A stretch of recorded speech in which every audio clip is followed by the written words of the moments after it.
MD Kefayetullah Madani আপনি লিখেছেন, আমি এক মসজিদ থেকে আজান দিয়ে নামাজ পরে আবার আরেকটি মসজিদে আজান দিয়েছি, সে আজান কি সহিহ হবে?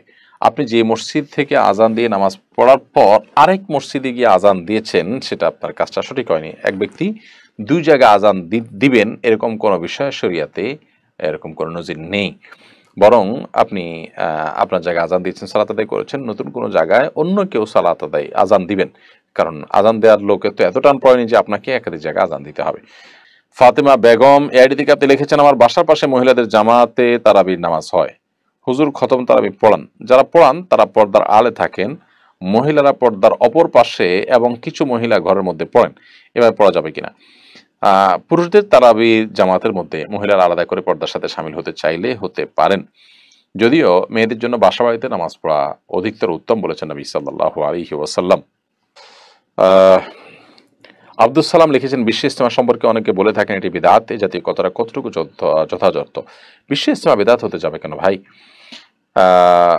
ইজতেমা মানে সমাবেশ, সম্মিলন। বিশ্ব ইজতেমা মানে হলো বৈশ্বিক সম্মেলন, যে সম্মেলন পৃথিবীর বিভিন্ন দেশে মানুষ একত্র হয়, বা একটা সংগঠনের, একটা জামাতের, একটা ইসলামিক কোনো একটা অ্যাক্টিভিটিসের আপনার বৈশ্বিক পর্যায়ের যদি সম্মেলন হয়, সেটা বিশ্ব ইজতেমা।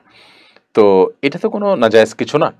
আপনি যদি বলেন যে বিশ্ব ইজতেমায় পার্টিকুলার অমুক জিনিসটা আছে এটা বেদাত, তাহলে সেটা নিয়ে বলতে পারেন। সেখানে কোরআন হাদিসের কথা, ইসলামের কথা, মানুষকে মোটিভেশনাল বক্তব্য দিয়ে দিনের পথে আনার যে চেষ্টা, সেটা তো বেদাত হওয়ার কোনো কারণ নেই।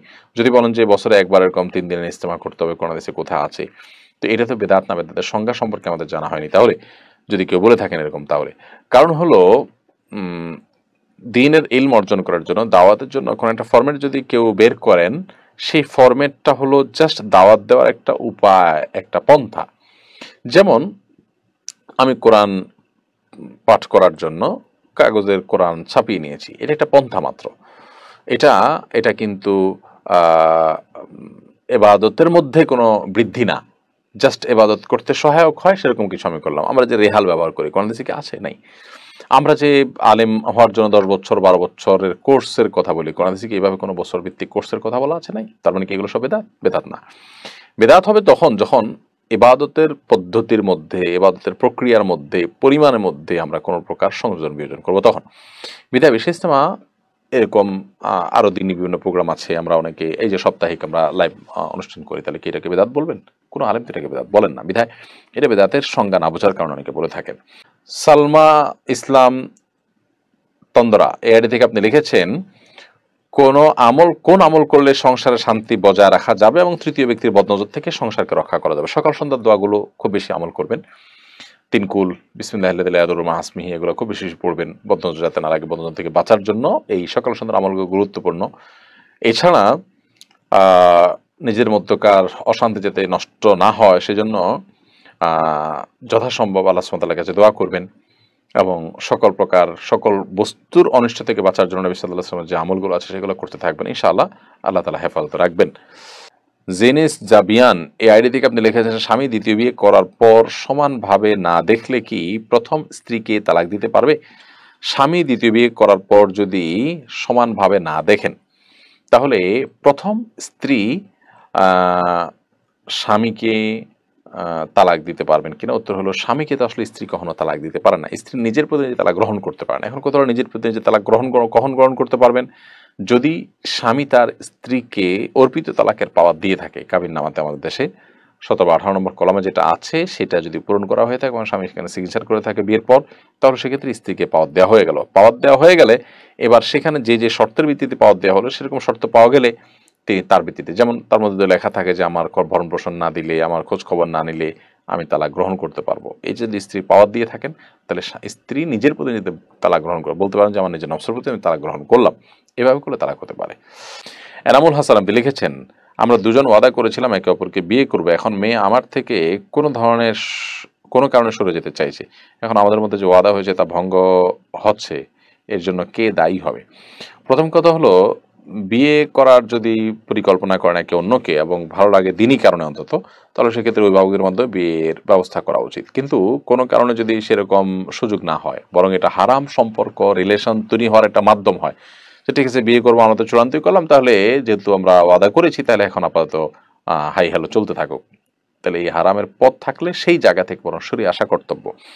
এখন মেয়ে যদি দিনই কারণে সরে যায়, যে এখানে হারাম সম্পর্ক হচ্ছে, বিয়ে এই মুহূর্তে হওয়াটা সুদূর পরা হতো, কবে হবে জানি না, তাহলে আমরা এখন শুধু টাইম পাস করছি, সময় নষ্ট করছি, এরকম যদি হয় তাহলে সেক্ষেত্রে দূরে সরে যাওয়া আল্লাহর জন্য এবং হারাম সম্পর্ক থেকে বাঁচার জন্য হয়ে গেলে সেটা বরং প্রশংসনীয়। এ ওয়াদাভঙ্গ অন্যায় না। যে ওয়াদা অন্যায় কাজে মানুষকে প্ররোচিত করে, সে ওয়াদা ভঙ্গ করে বরং কর্তব্য। আর যদি এই লেভেলের সমস্যা না হয়, বরং অন্য কোনো সুযোগ সুবিধার জন্য তিনি গেছেন, তাহলে সেক্ষেত্রে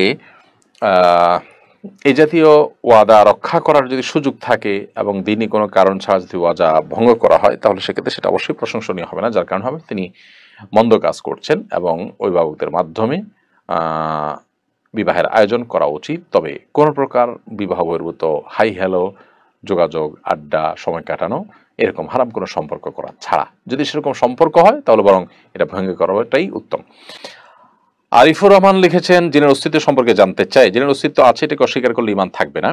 সূরা জিন কোরআনে কারিমে আল্লাহ তাআলা এই নামে একটা সূরাই নাজিল করেছেন। জিনদের সাথে নবী সাল্লাল্লাহু আলাইহি ওয়াসাল্লাম সাক্ষাৎ হয়েছে, তারা ঈমান এনেছে, পরিষ্কার বক্তব্য রয়েছে এবং আরো বিভিন্ন আয়াতে জিন মানুষের উপরে সাওয়ার সে বিষয়ে বলেছেন। অতএটাকে অস্বীকার করলে ঈমান থাকবে না। বিজ্ঞান আজকাল এখনো পর্যন্ত জিনের অস্তিত্বকে স্বীকার করে না, অথচ জিনের উপদ্রব আছে এরকম জায়গায় যদি কেউ যাওয়ার সুযোগ পান, তার কাছে দিনের আলোমত পরিষ্কার চাক্ষুষ তিনি দেখতে পারেন দিনের কার্যক্রম, অ্যাক্টিভিটিস, কর্মকাণ্ড। বিধায় এটা কোরআনের একটা অলৌকিকত্ব, যে কোরআন যেটিকে সত্য বলেছে, বিজ্ঞান এখন সেটাকে আবিষ্কার করতে পারেনি। সেটা আমরা আমাদের দৈনন্দিন জীবনে প্রায় সেটার প্রত্যক্ষ দর্শী হতে পারি, সেটার উপস্থিতি আমরা টের পাই। তো এতে আমাদের ঈমান আরো বৃদ্ধি হওয়ার কথা। বিজ্ঞান সবকিছু, বিজ্ঞান তো একটা ধারণার নাম, বিজ্ঞান তো কোনো চূড়ান্ত কিছু না। বিজ্ঞানের যে ধারণা, বিজ্ঞানের যে তথ্য, সেটা পরিবর্তন হতে থাকে, গবেষণা চলতে থাকে। অনেক কিছু বিজ্ঞান একসময় স্বীকার করে, এখন স্বীকার করছে, আবার অনেক কিছু সামনে স্বীকার করবে। তো বিজ্ঞান দিয়ে তো আর কোরআন হাদিস সাব্যস্ত হবে না, সঠিক সাব্যস্ত হবে না, কারণ ধারণা দিয়ে তো নিশ্চিত বিষয়কে মূল্যায়ন করা যায় না। উর্মি ইসলাম লিখেছেন, বৃহস্পতিবার কি সূরা কাফ পড়া যাবে? এতে জুমাবার পড়ার সওয়াব পাওয়া যাবে কিনা? বৃহস্পতিবার রাত থেকে, অর্থাৎ মাগরিবের পর থেকে সন্ধ্যা থেকে আপনি পড়তে পারেন, তাহলে সেক্ষেত্রে জুমার দিন পড়ার সওয়াব পাবেন, কারণ জুমার দিনে শুরু হয় বৃহস্পতিবার সন্ধ্যা থেকে। আর দিনের বেলা পড়লে আপনি শুক্রবার পর যে সওয়াব সেটি লাভ করবেন না। এম এ ইমরান রাব্বি আপনি লিখেছেন, হাতে অথবা পায়ে ব্যান্ডেজ থাকলে পবিত্র হওয়ার জন্য ফরজ গোসল করার উপায় ও ওযু করার নিয়মটা জানাবেন প্লিজ। হাতে অথবা পায়ে যদি ব্যান্ডেজ থাকে, তাহলে যে জায়গাটাতে ব্যান্ডেজ থাকবে ওই জায়গা বাদে বাকি জায়গাগুলো ধোবেন, ওই জায়গা পলিথিন বা কঞ্চ দিয়ে মুড়িয়ে রাখবেন, এরপর ভিজা হাত দিয়ে ওই ব্যান্ডেজের উপর দিয়ে মুছে নেবেন, তাতে ইনশাআল্লাহ ওযু হয়ে যাবে, গোসলও হয়ে যাবে।